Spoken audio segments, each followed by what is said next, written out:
Well, it's a Friday night in West Texas, and what better time for a video and to share some thoughts on current events and some connections to the world of performance magic.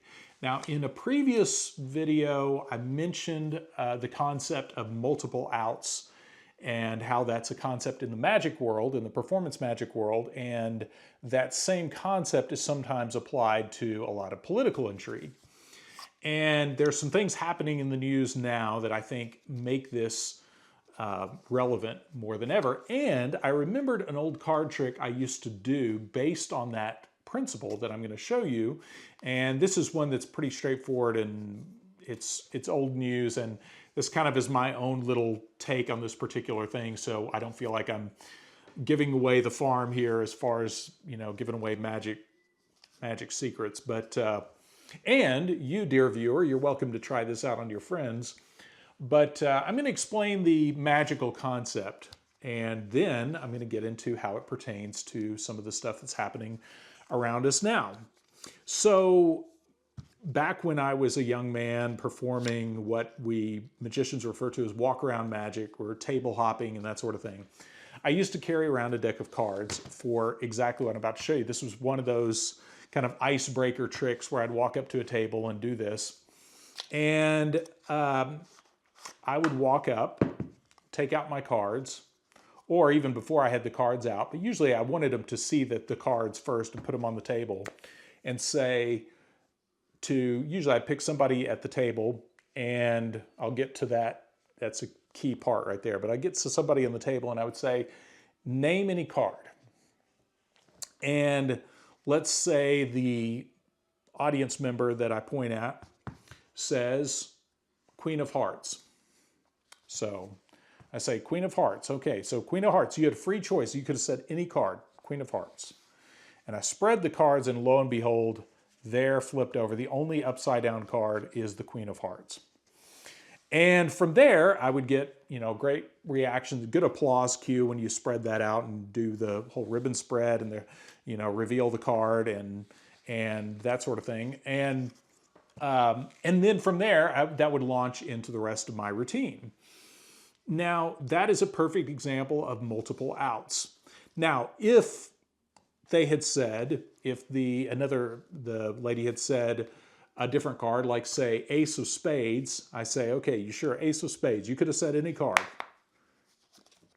And there's the Ace of Spades, okay? So of course this would still be in the deck. And then let's say she says Queen of Diamonds. So we take the card deck and hit the deck on the table, and what that did is that pushed the King of Diamonds all the way down to the bottom, and there it is right there, the King of Diamonds. Now, if she says Five of Hearts, then I go through here and I say, okay, Five of Hearts, let's find the Five of Hearts. And now we're going to do a trick with the Five of Hearts, and that's where I launch into ambitious card routine or something like that. Now, to many of you not seeing that performed with actual humans saying these things, that may not seem like much, but here's what is happening. So first of all, my setup for this is I've got my deck of cards, my regular straight deck, and this setup is going to be painfully obvious now that you've seen all this. Flip over the Queen of Hearts in the middle of the deck, have the King of Diamonds on the bottom, the Ace of Spades on the top, and the law of averages in my head. Most women, when you point at somebody, put them on the spot, will say Queen of Hearts. The probability is extremely high that they're going to say Queen of Hearts. So you don't give them a whole lot of chance. And you're not saying, think of a card. You're saying, just name a card.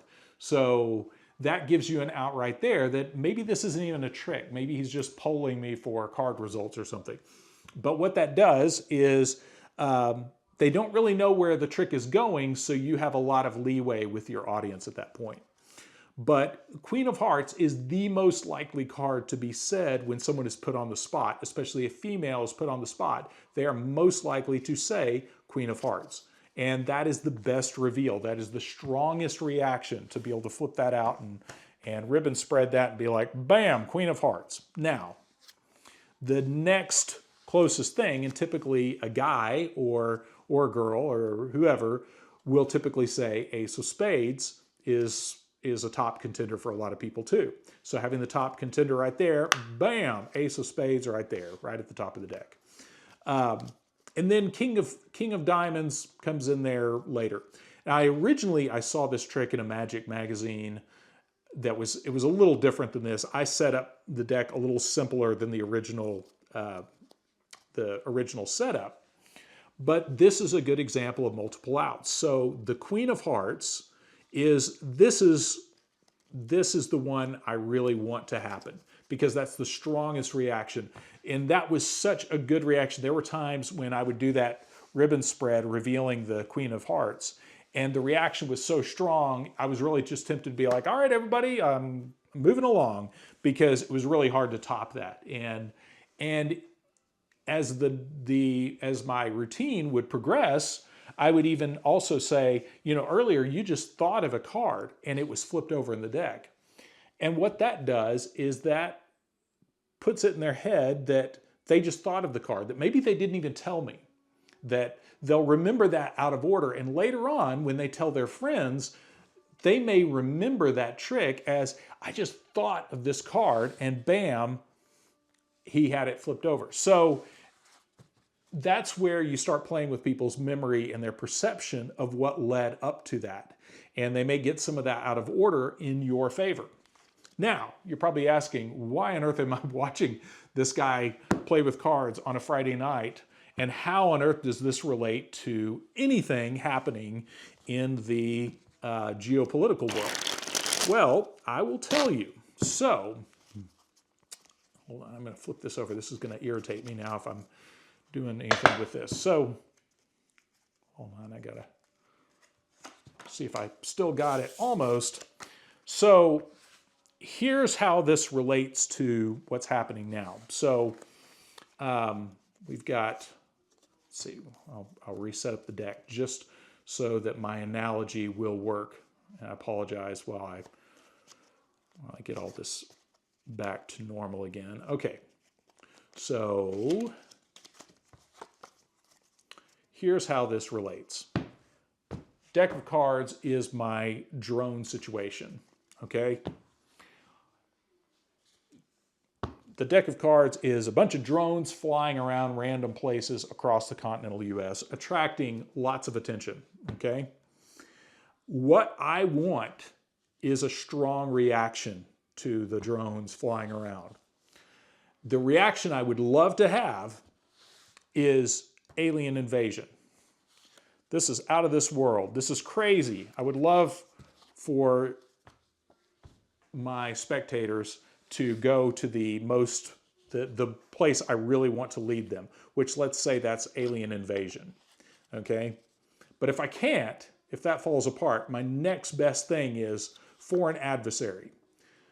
Iran with their mothership full of drones flying off the coast of New Jersey. Now, if I can't get that through, the next best thing is drone legislation.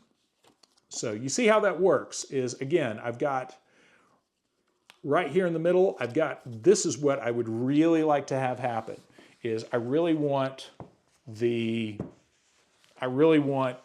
Project Bluebeam. That would be ideal.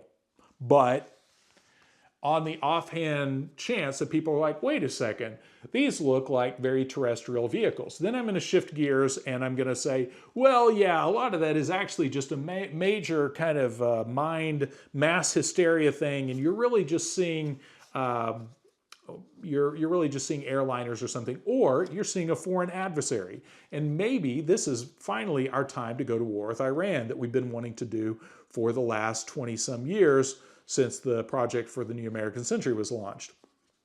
And then, of course, my last out is, okay, shucks, I didn't get you with that, but dang it, I'm going to get my drone legislation through, and I'm going to stop these guys from flying drones over sensitive private property like Jeffrey Epstein's ranch, because I don't know who would do that. But anyway, so anyway, that's the point of this. Is I hope that makes sense, That is the concept of multiple outs as it relates to the political world. And the whole concept there of when you approach in the magic world, you can use this to create really powerful, strong, emotional impact on your audience. But in the political realm, you can use this same thing to say, well, if thing X doesn't work, if my false flag or whatever I'm planning doesn't work exactly the way I'd like it to, then I have some backups. So I have some other things that I could do that may not pack quite the same punch that I originally intended, but they will still get the job done. Now, if I can get all three into that, that's even better. If I could say that the Iranians are colluding with the aliens to fly drones over our country, then I can get all three agendas done at the same time.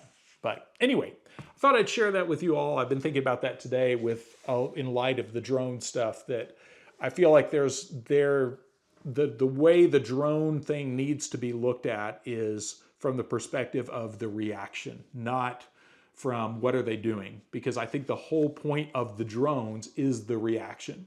It has absolutely nothing to do with what they're doing. They want them to be seen. They want them to be talked about. They want them to be considered and analyzed, but they want it to be done on their terms. And saying, gee, we don't really know what these things are, is a great way to get the public riled up and go, and what are these things? So anyway, I'll stop there. But again, I hope that was helpful. That's the concept of multiple outs. And as I remember some of these magical things, magical performance magic concepts, if those of you who are interested, I'll be happy to share as much of that as I can. I still, for the sake of good entertainment, I don't like giving away magic tricks just to do it. I mainly, in this context, I think I think you can understand. So anyway, I'll stop there. Thanks for watching, and I hope you found that enlightening.